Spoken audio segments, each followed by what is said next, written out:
On the way back from Lewis's funeral, my mom told me to start packing. She waited until the day before we left to tell Edie. I'm not sure if she wanted to make it easier or harder.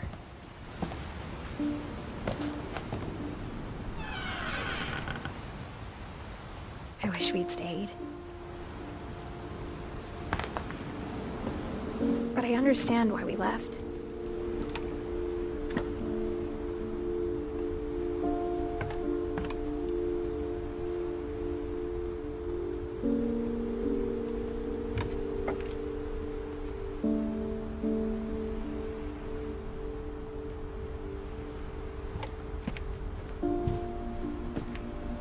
My mom ended up leaving everything behind.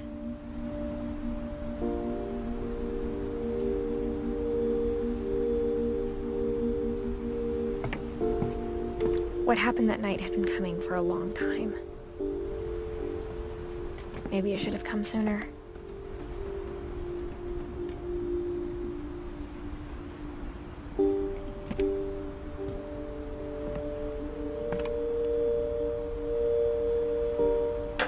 But it had to end one way or another.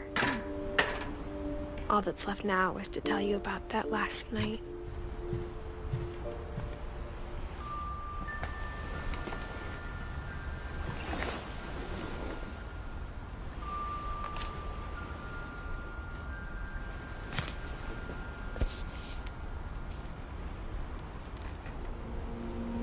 That whole last day, Edie just watched us pack and didn't say a word. Until supper, when she raised her glass and said, "To our final night together, and all our final nights apart." Grandma, you know what I said about alcohol. Some of your medications are very Edith, specific. I left a present for you in the hallway. Why don't you go open it? The grown-ups have to argue now. I'm sorry, you're right. We're all leaving tomorrow. Let's just enjoy our last... I'm not leaving. Edith, you're excused.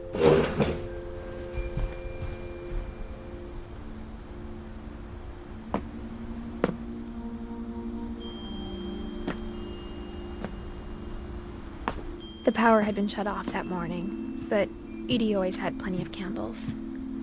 When my mom sealed the library, I don't think she knew about the other entrance, or that Edie had a key to it.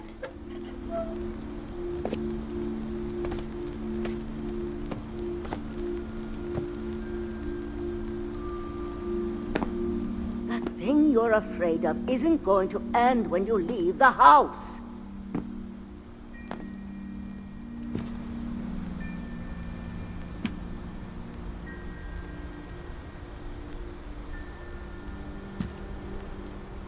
Edith has a right to know these stories.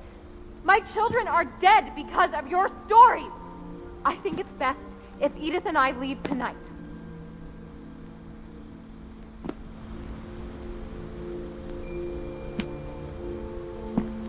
We'll have the nursing home send a van for you in the morning, okay?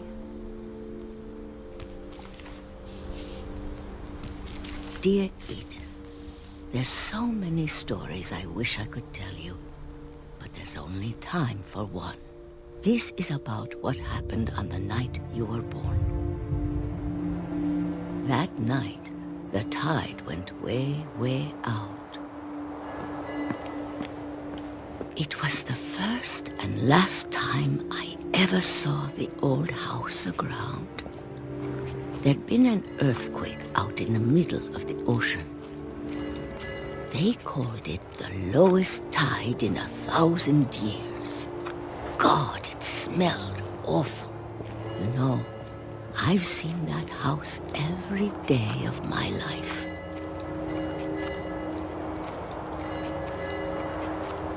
But I never thought I'd go back to it.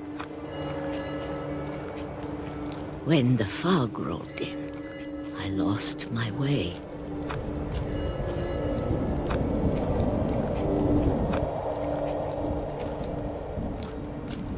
I got turned around.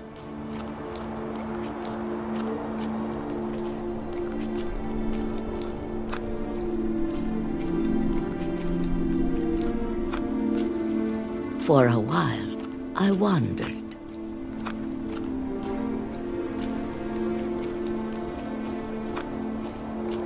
I started seeing things.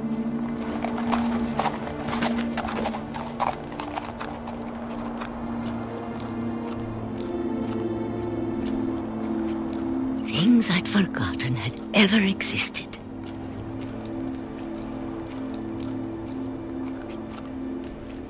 But when I saw them, they felt like old friends. That night, a lot of things came back to me. Or maybe I came back to them.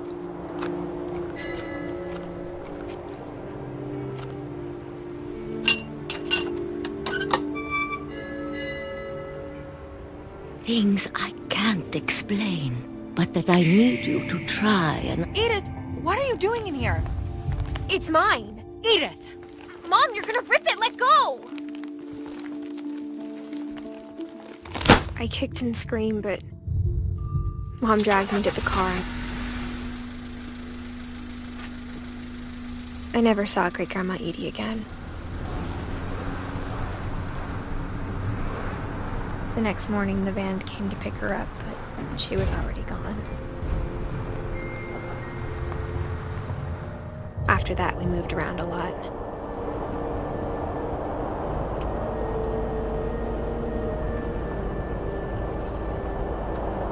We both tried to make the best of it.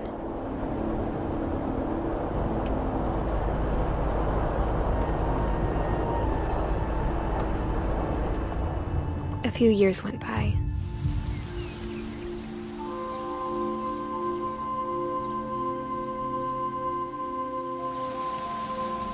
My mom didn't like to talk about it,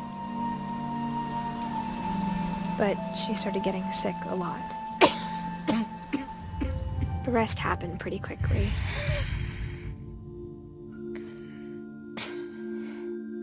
She got better for a while, and then she didn't.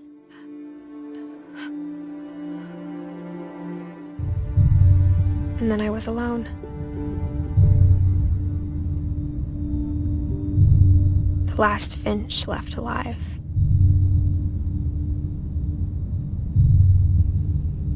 Until I found out about you. I'm still not sure what to tell you about all this. If we lived forever, maybe we'd have time to understand things. But as it is, I think the best we can do is try to open our eyes. And appreciate how strange and brief all of this is.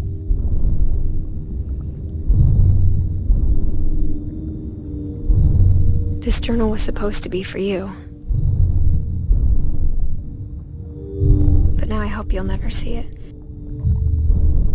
I just want to meet you and tell you all these stories myself.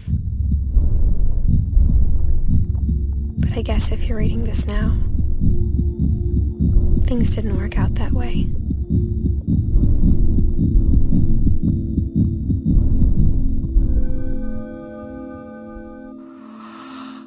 This is where your story begins. I'm sorry I won't be there to see it. It's a lot to ask, but I don't want you to be sad that I'm gone. I want you to be amazed that any of us ever had a chance to be here at all. Good luck.